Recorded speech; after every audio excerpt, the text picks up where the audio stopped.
Di saat dunia mulai lelah bersuara, mereka tetap menembus blokade. Poros perlawanan terakhir di perairan Laut Merah. Tapi anehnya, mereka sempat diam. Bukan karena takut, bukan karena kalah, melainkan karena sebuah kapal Medline membelah lautan Gaza, membawa perlawanan dalam bentuk yang lain. Solidaritas sipil lintas batas.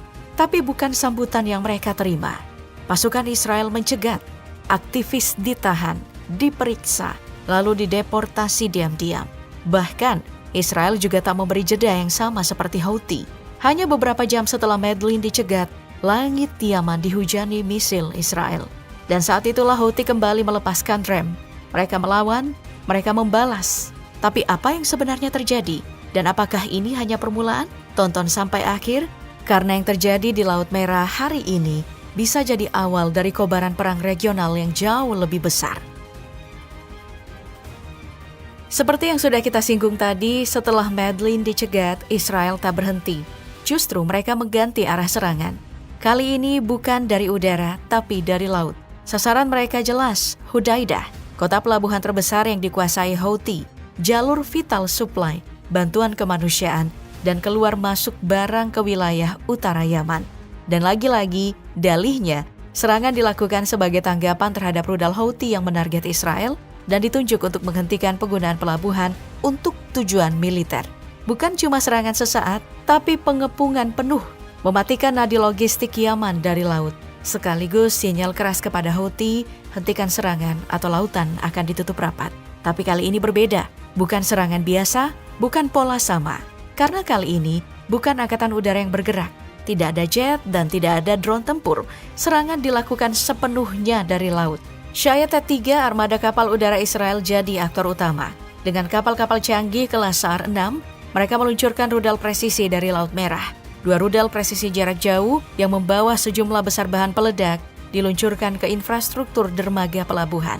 Gudang militer, pos radar, dan pangkalan maritim dihantam, dan semua mengenai sasaran.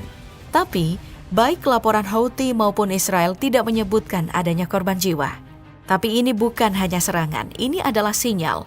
Israel mengancam akan memblokade total pelabuhan Hudaidah, mematikan jalur suplai utama ke Yaman Utara. Dan yang lebih mengkhawatirkan, memutus akses bantuan kemanusiaan dari PBB yang selama ini masuk melalui Hudaidah. Tapi ada yang ganjil. Mengapa serangan kali ini tanpa keterlibatan udara? Mengapa Shahed 3 yang diturunkan dan bukan pesawat jet? Dan ada apa sebenarnya di balik serangan laut penuh ini? Dunia mencium 2 kemungkinan. Israel mulai bermain di medan baru, perang laut terbuka. Atau ini ada hubungannya dengan 1.000 personil Angkatan Udara Israel yang menyerukan diakhirinya perang Gaza. Atau karena mereka dikirim untuk serangan besar di Iran. Yang pasti, jika blokade benar-benar dilakukan, maka bukan hanya Houthi yang dikunci, tapi seluruh Yaman ikut terseret dalam krisis. Apa Houthi diam?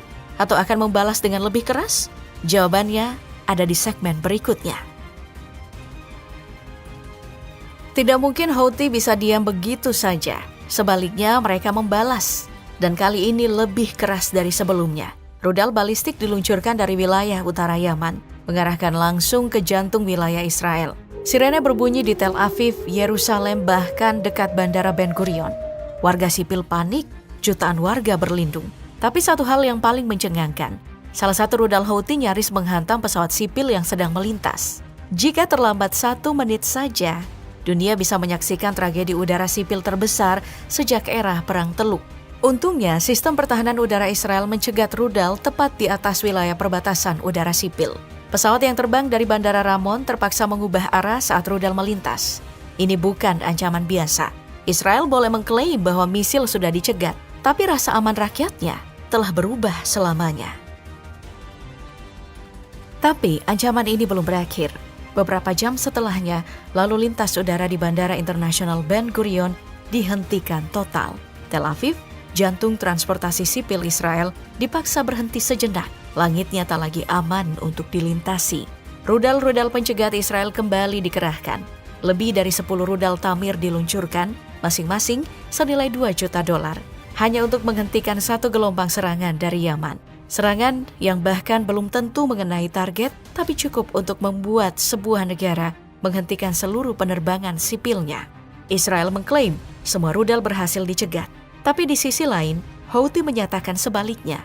Mereka menyebut rudal berhasil mencapai bandara Ben Gurion. Tidak ada bukti visual, tidak ada konfirmasi independen. Tapi yang jelas, efeknya terasa. Ini bukan tentang akurasi, ini tentang psikologi. Tentang ketakutan yang menembus pertahanan. Dunia menyaksikan untuk pertama kalinya sejak perang meluas. Rudal dari Yaman memaksa bandara internasional terbesar Israel untuk tutup. Pesawat sipil tertahan, jalur internasional dibekukan. Dampaknya bukan cuma warga Israel, tapi juga bagi diplomasi, ekonomi, dan posisi strategis mereka di mata dunia. Langit yang terkunci, sebuah pesan bahwa kini bahkan udara Israel pun bisa disentuh Yaman. Dan jika serangan ini mengunci bandara, berapa lama lagi sebelum pelabuhan, pangkalan militer dan kota-kota besar lainnya menyusul? Balasan Houthi masuk ke fase baru, dengan senjata yang lebih canggih dan berbahaya. Mereka meluncurkan 2 rudal balistik, Palestine 2 yang disebut sebagai hypersonic dan Zulfikar. Menurut juru bicara mereka, rudal ini mengarah langsung ke Bandara Internasional Ben Gurion dan salah satunya bahkan berhasil menghantam bandara. Meskipun klaim ini masih diperdebatkan, Israel melaporkan semua peluncuran rudal tersebut berhasil dicegat dengan sistem pertahanan seperti Arrow dan Patriot dikerahkan. Dan lebih dari 10 interceptor diluncurkan, masing-masing senilai $2 juta. Namun meski sistem berhasil menahan serangan, efek psikologisnya mengguncang nasional. Serangan ini bukan sekadar simbol dukungan kepada Gaza. Ini adalah pernyataan fakta. Houthi kini mampu menjangkau puluhan rudal presisi ke dalam wilayah inti Israel, bahkan menyasar lapangan udara internasional. Rudal Palestine 2 bukan hanya nama, ia adalah pesan teknologi dan ideologi bahwa Houthi tidak lagi hanya berperan sebagai pelindung Gaza, tapi kini mereka adalah penantang langsung hegemoni militer Israel. Sementara gelombang rudal dan balas serangan terus berkecamuk, muncul konvoi darat damai yang menentang pengepungan, dikenal sebagai konvoi Soumud atau Resilience Convoy. Sejak 9 Juni, sekitar 1.000-1.500 aktivis dari Tunisia, Aljazair, Maroko, Mauritania, bahkan Libya dikabarkan ikut berhimpun. Mereka membawa misi jelas, menagih akses kemanusiaan ke Gaza dan mematahkan pengepungan Israel. Harapannya, konvoi ini dapat menembus perbatasan Mesir, menuju Rafah, lalu hingga Gaza. Ini tentang solidaritas, tentang menuntut hak atas akses kemanusiaan. Kekerasan tidak akan menghentikan langkah kami, namun media melaporkan adanya hambatan. Otoritas Yaman dan Libya Timur menahan sebagian konvoi, dan Mesir mewajibkan izin resmi sebelum melewati perbatasan.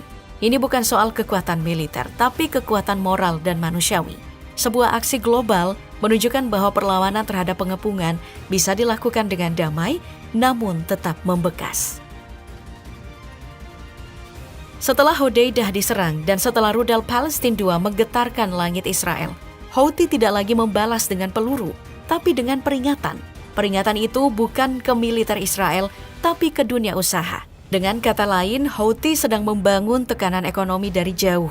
Mereka tahu bahwa rudal bisa dicegat, tapi rasa takut bisa mengunci pelabuhan, bahkan sebelum misil melayang. Haifa bukan pelabuhan biasa. Ini adalah nadi logistik utama bagi Israel di utara. Titik masuk ekspor-impor dan basis logistik militer laut Israel. Jika serangan benar-benar terjadi, dampaknya bukan hanya ke Israel, tapi juga ke rantai pasok global yang mulai menyesaki laut Mediterania.